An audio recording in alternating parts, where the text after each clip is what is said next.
What's going on, y'all? I got a couple of MrBallen videos pulled up.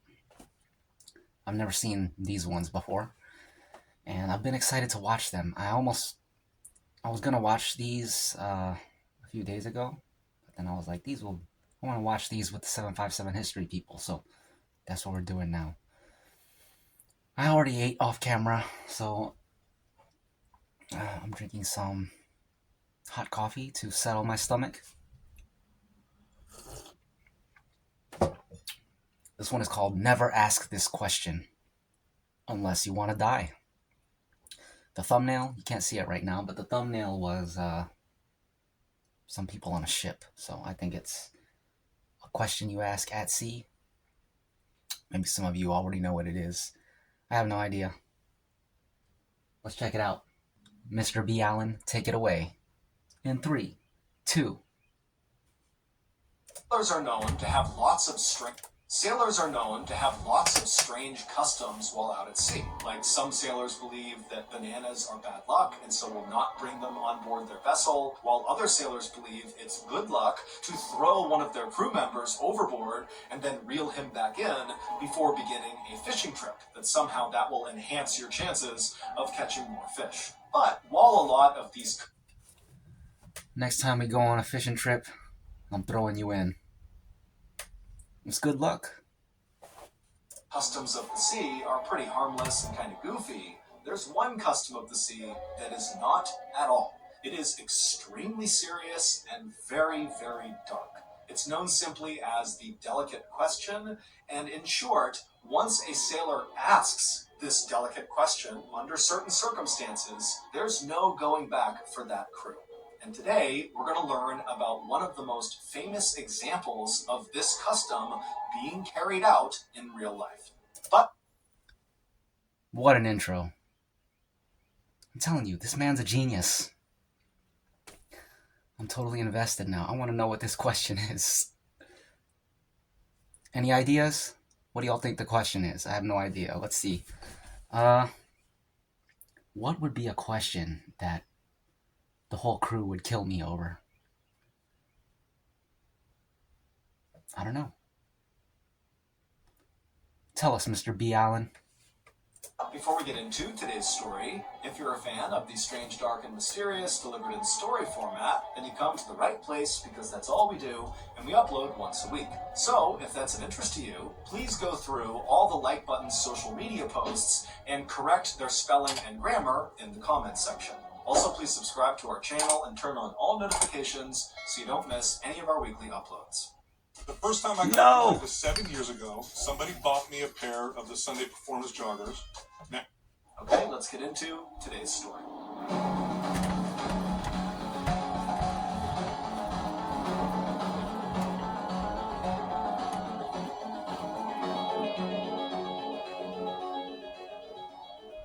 On the morning of February 6th, 1821, 4 young men stood on the deck of a small boat. 1821. 200 years ago, just about. Out in the Pacific Ocean. The sun was out, it was beautiful and warm, the water was crystal blue, but none of these 4 men were paying any attention to their surroundings. Instead, all of them were just standing there in total silence, staring at each other. Finally, one of the 4 men spoke up. His name was Owen Coffin, and he was 18 years old. And Owen... Real photo of Owen Coffin. And this is from 1821. So it must be a painting. Like the other 3 men, had grown up on the water. In fact, all 4 of these men had grown up on this small island called Nantucket off the coast of Massachusetts, where the main industry there was whaling, which meant sailors like these 4 men would go out and hunt whales and slaughter them for their oil. So, from the time Owen and the rest of these men were very little, they were out on the water learning how to sail, and they were also learning the customs of the sea. And there was one custom in particular that Owen wanted to talk about right now. Hold on. I missed it. They're whalers? Learning how to... The time Owen and the rest of these men were very little for them for their oil. These 4 men would go out and hunt whales and slaughter them of the sea. Okay, yeah, they're whalers. There was one custom in particular that Owen wanted to talk about right now with the other three men. So, in a very serious and hushed tone, Owen asked the question of the other three men that sailors referred to as the delicate question. Here we go. And after Owen asked the so-called delicate question, the other three men, who were already very serious and just kind of standing there in silence, suddenly their eyes started to go wide and their mouths went agape. And then again, all of the men just kind of fell into total silence. The only sound they could hear was the splashing of the waves against the side of the boat. The captain of this vessel was a man named George Pollard. He was 28 years old, and he was actually Owen's older cousin. And what George wanted to say to Owen in response to his delicate question was no. But George didn't say that. Instead, he just put his hands up over his mouth and stared kind of incredulously at Owen and the other two men, who were also teenagers. Their names were George and Barzillai. Okay, whatever this question is, it's something that is very bad luck. You're not supposed to ask it. So what would the question be where the answer is no, and you can't say no because it's just the question itself is so shocking. Is that I don't know. What could that be?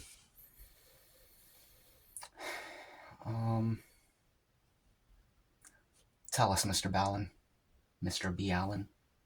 And as he stared at these other three men, he realized that their answers to the delicate question was a resounding yes. They knew it had to be a yes. They had to do this. And even though George could totally override them because he was the captain and so technically in charge, he knew in this situation, under this particular custom, he couldn't overrule them. And so, with his hands still over his mouth, the way he tells these stories, I always just want to fast forward, but I can't because the suspense is all part of it. And it's like you like it when he drags it out. It's like, come on, tell me, what's the question? Tell us, Mr. Ballen.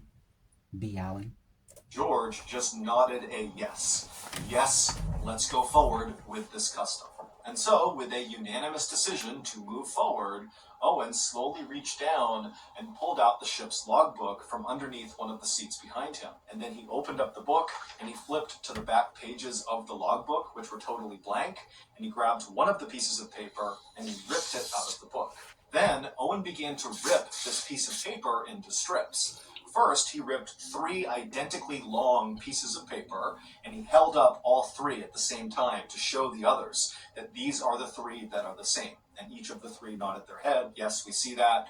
And then Owen reached down, he grabbed the paper again, and he ripped a 4th strip out, and this one was dramatically shorter than the other 3. And so Owen held up this much shorter piece, and he showed Charles, George, and Barzillai, and again, they all kind of nodded in agreement, yes, we see, that's the short piece. And so once the whole group was satisfied that they had their 4 strips, Owen took...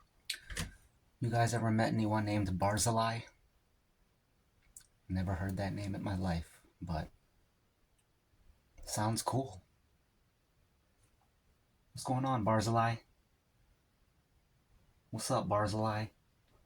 How you doing, Barzillai? Continue, Mr. B. Allen. Sorry to interrupt. Took off his hat, he put all 4 of the strips inside, mixed it around, and held out his hat. It was time. The first man to reach into Owen's hat was Owen's older cousin and the captain, George.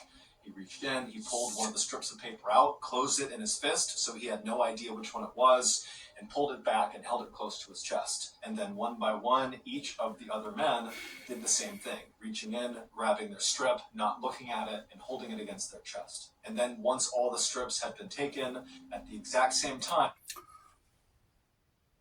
I feel like this is to select who gets thrown overboard. The question is why. I feel like maybe they're stranded, and there's a belief that if you toss someone overboard, it's going to be good luck and you're going to be found. That's what this sounds like it's shaping up to be. Only one way to find out. We got to keep watching. all four men extended their hands into the middle of the circle they were standing in, and they opened their hands palm up to reveal which strip they got. And George, Charles, and Barzillai all had the identical long pieces, and Owen, the 18-year-old, the younger cousin of the captain, the one who had ripped up the strips, he had the short strip. And immediately, when his older cousin, George, saw this, he yelled out, "No, let me take that one." But Owen said, "No, this is customary. I want this." The first time I got Viore was 7 years ago. Somebody bought me a pair of the Sunday Performance joggers. No one cares. So after a few moments of the men kind of collecting themselves and calming down, Charles then grabbed the logbook again, flipped to the back of it, pulled out another blank page, and he ripped it into strips again, except now he was only ripping them into 3 strips, 2 long that were identical and 1 short. And once again, as he ripped them, he held them up to show the other men, to show this was a fair process. Then Charles took off his hat, put the 3 strips inside, and extended it to George and Barzillai. Owen was not a part of this round. And so George and Barzillai, one by one, reached in, took their strip, held it to their chest, and then Charles, he would take the last strip, he would hold it to his chest, and then once all the men had their pieces, they held their hands out into the middle of their now smaller circle, they opened their hands, palm up, and this time it would be Charles, the man who ripped up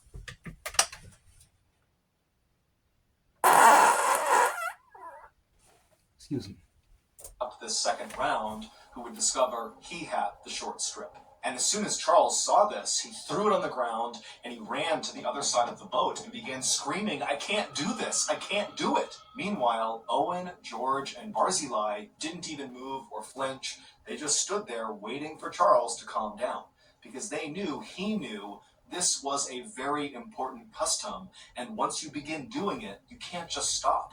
Charles would have to come back over and play his role. And so after a few minutes of Charles still kind of calling out that he couldn't do this, tears were coming down his face, he finally wiped the tears, he calmed himself down, and he walked back over to the group, who again, they hadn't moved. George, Barzillai, and Owen, they're just standing there waiting to continue this custom. And so as Charles began coming back over, looking ready to continue, George, without even saying anything, reached down and unlatched a door on the side of the boat.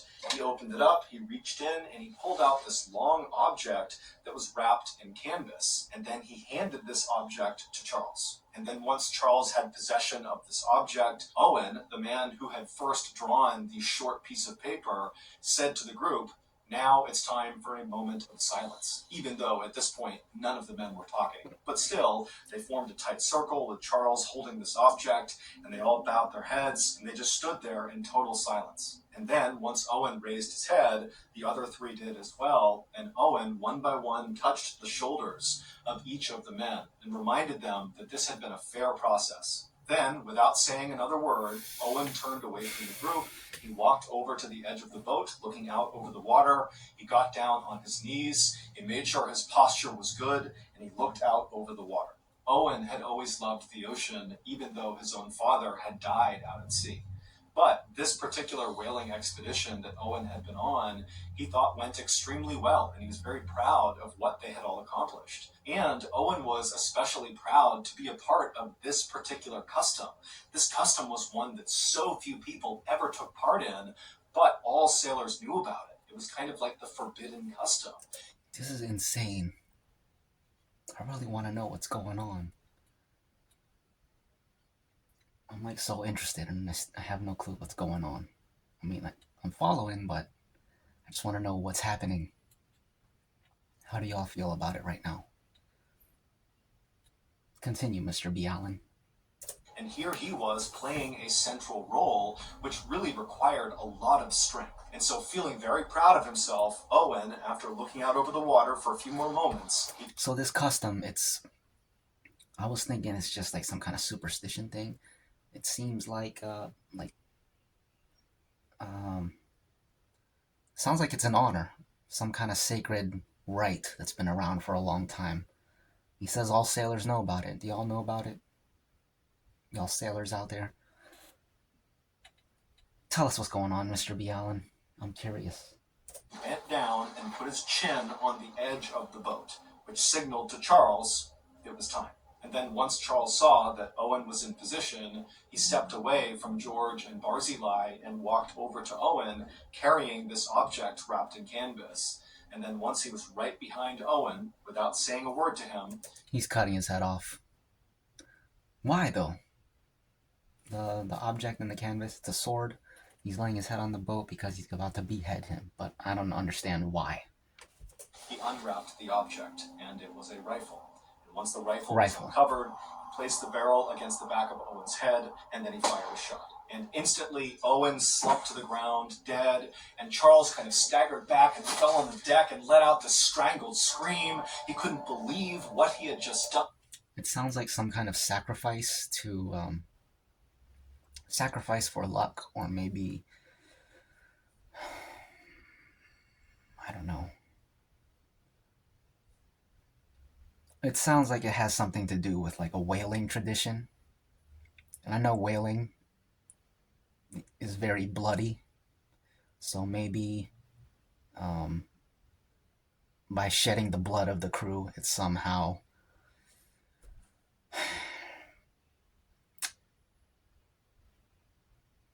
raises the luck of the crew with regard to whaling, you know? Blood for blood. You give the crew of your blood, and you get the blood of the whales. That's just where my head is at right now. Let's see if I'm correct, or if I'm on the right track. But he knew there was no other choice. Once they decided to do this sacred custom, they had to take it to the end. And so George, who had just witnessed the execution of his younger cousin, was deeply troubled and pained, but he too knew they had to bring this custom to the finish line, which meant it was George's turn to step forward and play his part. And so George walked up to his now dead younger cousin, and George pulled out a serrated knife and cut off Owen's head. And then once Owen's head was removed, he placed it on the deck so Owen's face was looking away from the other men, like he couldn't see what they were going to do. And then once the head was in place, George went back to Owen's body and began cutting him open and pulling his organs out and handing them to Charles and Barzillai. George also began cutting off long strips of Owen's flesh, creating sort of like fillets. And then, even though there was a spot on the boat to have a fire, the three men decided they just could not wait. And before long, the only sound that could be heard on board this little boat floating out at sea on the Pacific Ocean was the sound of Charles, George, and Barzillai tearing into Owen's raw flesh with their teeth, turning their beards bright red with his blood. The delicate question that Owen asked the other men at the... Here we go. That part was very strange. They started eating him. Let's continue. What is this custom, MrBallen? Beginning of this story was one of the most feared questions amongst sailors, and it was only asked if there was a shipwreck or some sort of emergency that happened out at sea, which meant the group had almost no chance of survival. Only in those circumstances was the delicate question appropriate. Okay, so it is a superstition. But let's see. What's the question?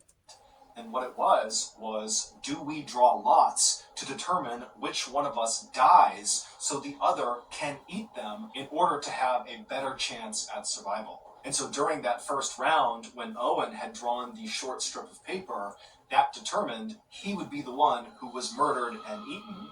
And then in the second round, when Charles drew the short strip of paper, that meant he would be the one to kill Owen. On February 6th, 1821, the day that Owen posed the delicate question, he and the other three men had been lost at sea for the past 3 months after a whale had struck the side of their whaling boat and left them adrift with almost no food and no water.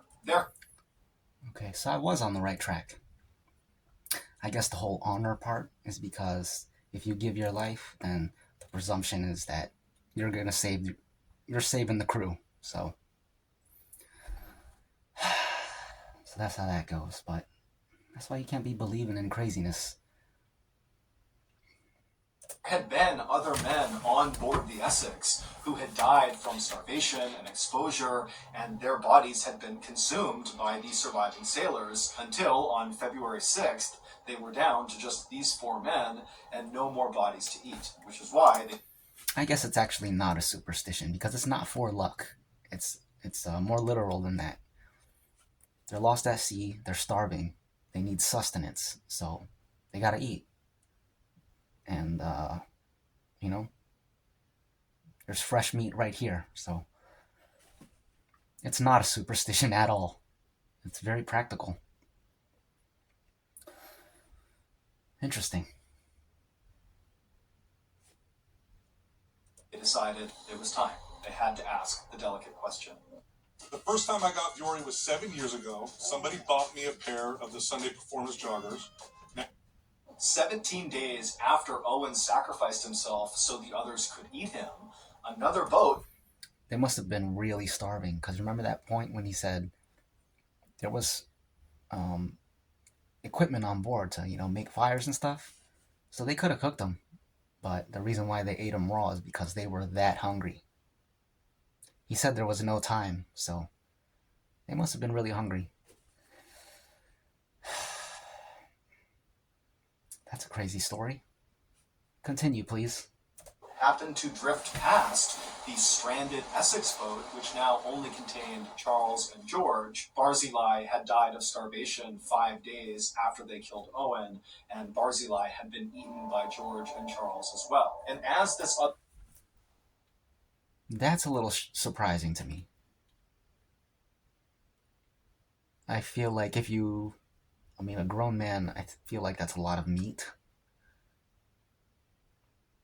And that would last a few days, I feel like. Doesn't make sense to me that he would starve to death 5 days later after getting the calories from the dude they ate. Maybe he couldn't stomach it, so he didn't get enough calories. Other ship passed by the Essex, and they looked on board. All they saw were skeletons of the men that had died and been eaten, and Charles and George were on opposite ends of the boat, curled up in a ball, chewing on human finger bones, trying to get the last bits of flesh off. And their bodies were totally emaciated, their hair and their beards were wild, they looked totally feral. And then, when this boat actually came up alongside the Essex and boarded to rescue Charles and George looked terrified. It was like they had totally lost their grip on reality. They had been lost at sea for 94 days and had consumed all of their friends, and so it makes sense they might go kind of crazy. But after this crew was able to get Charles and George fed and get them water and cleaned up, they kind of regained their composure and their sanity, and they were very thankful and happy to be alive. The story of what happened to the crew of the Essex quickly spread all around the world, and in fact, it served as inspiration for Herman Melville to write his classic American novel, Moby Dick. Interesting. 94 days. Okay, that makes it make more sense. That's a long time to be lost at sea.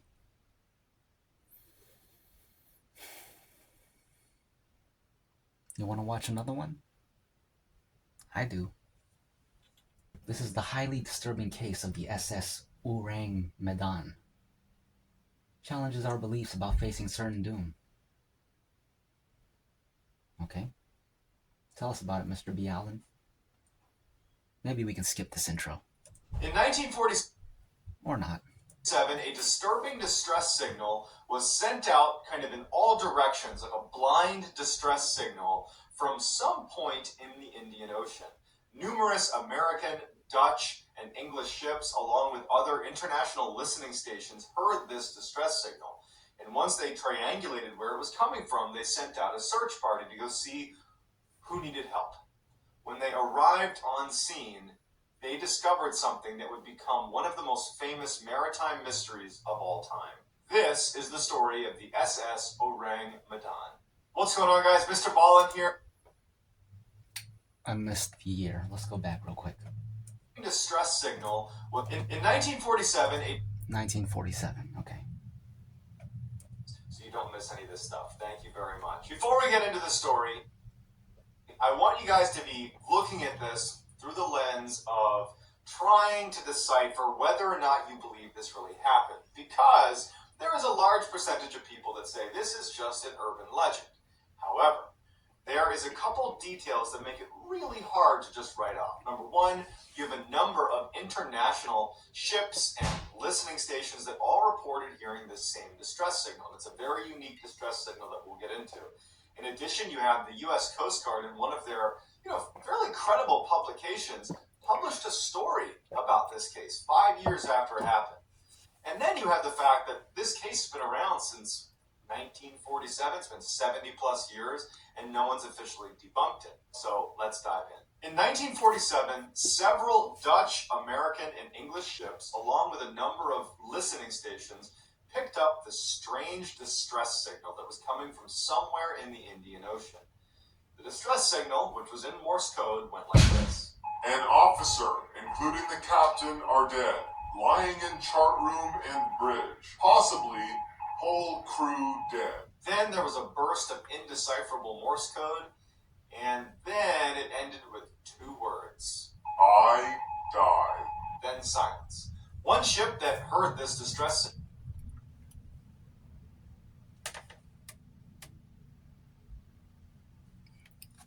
I got crazy goosebumps from that.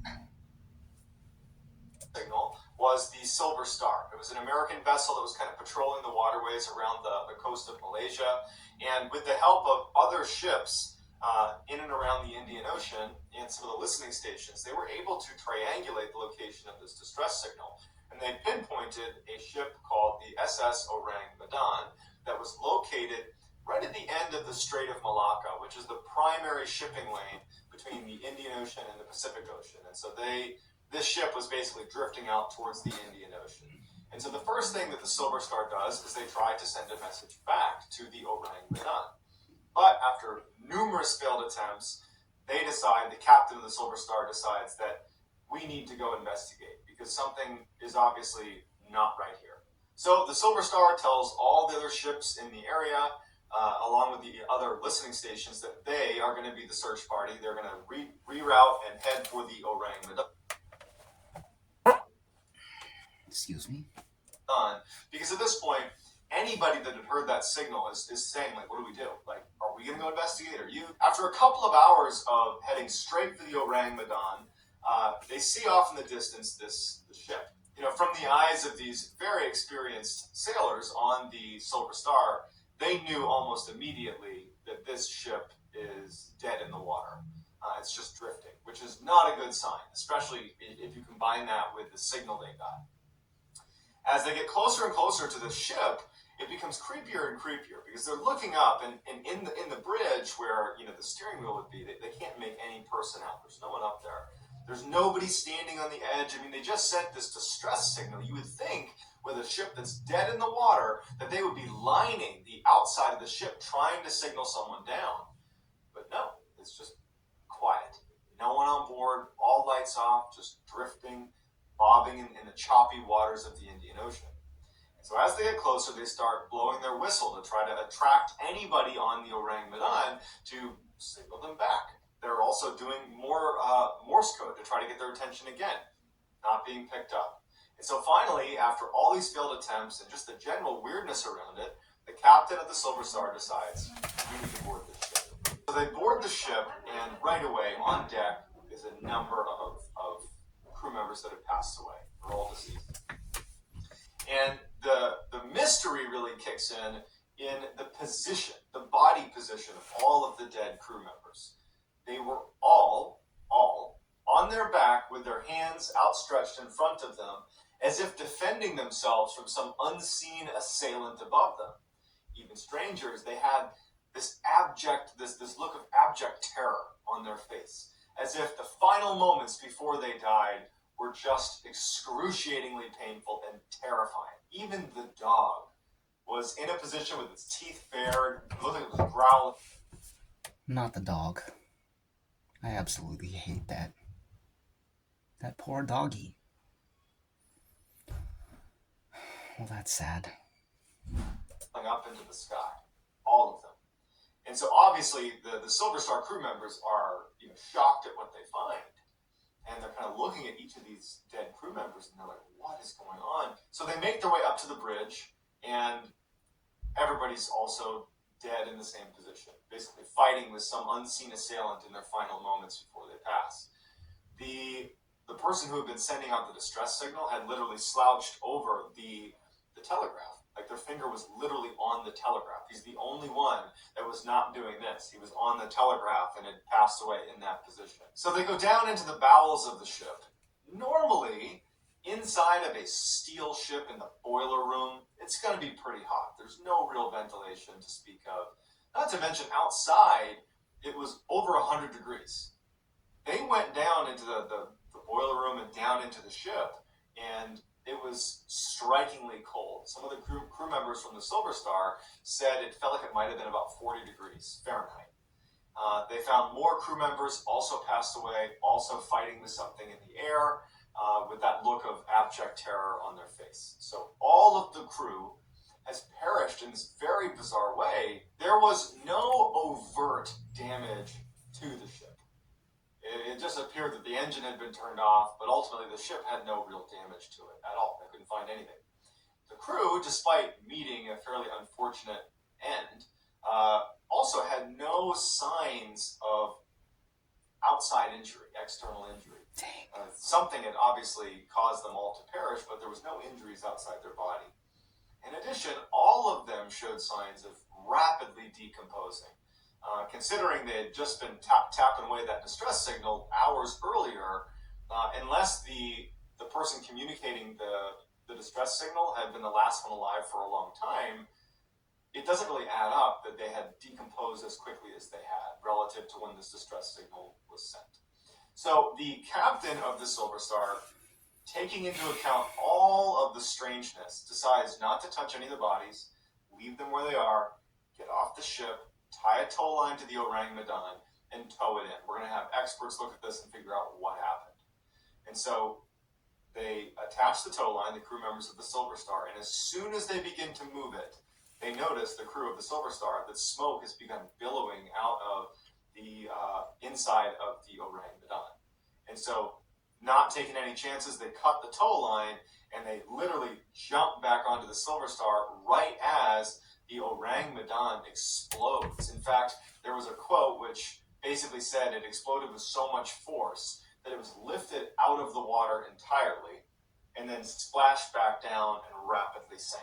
So now you have no evidence. You have the testimony of the people that were on the ship, but other than that, you have no evidence. The ship is now gone. The captain of the Silver Star and his crew just have to go back to the mainland to try to make sense of what they just saw, because you have all these people that were involved and want to know what happened, and they're like, well, let me tell you, we saw this horrible thing on board, and then it exploded and it disappeared. And so that's where the mystery kind of ends. But here we go. Let's get into what the primary critique is, because that's important to hear too, and then we'll hear the rebuttal, which I think is also pretty important. So people that believe this story is just a legend will point to the fact that That's me. I think it's just a legend. There really isn't a good record of the SS Ourang Medan ever existing. There's this one very important publication called Lloyd's Shipping Registers, where you would expect the Ourang Medan to be registered, but they're not. Others will say that, well, Ourang Medan translates to man of Medan, and Medan is near Sumatra, and that's where they were registered. So they weren't in Lloyd's Shipping Registers, they were in another register. But either Excuse me. way, there is contention around whether or not this ship ever existed. But for those who say that this could be true, they say that, well, there's a good reason why those records don't exist, because someone's trying to cover it up.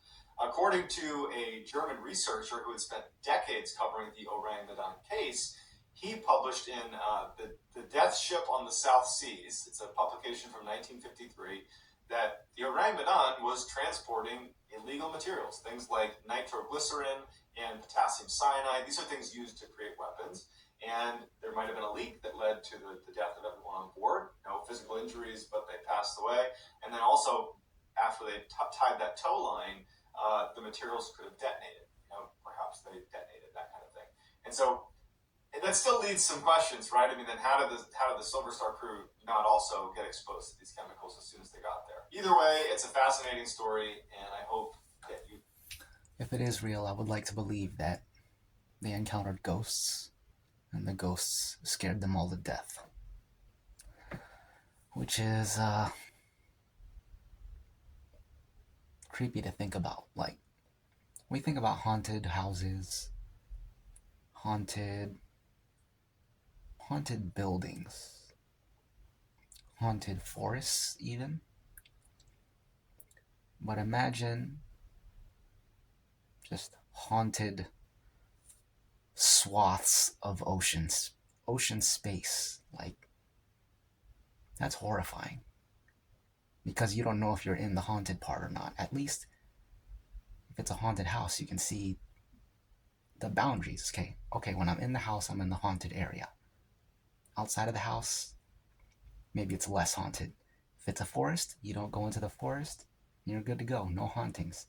But when you're in the ocean, it all looks the same. You pass over this one area that's extremely haunted, you won't even know it until it's too late, and you're lying on the floor like this. So, be careful out there on them crazy seas. Otherwise, you might end up like the Ourang Medan, you know what I'm saying? Anyways, that's the video. I enjoyed that. I hope y'all did too. I'll see y'all in the next one. See ya.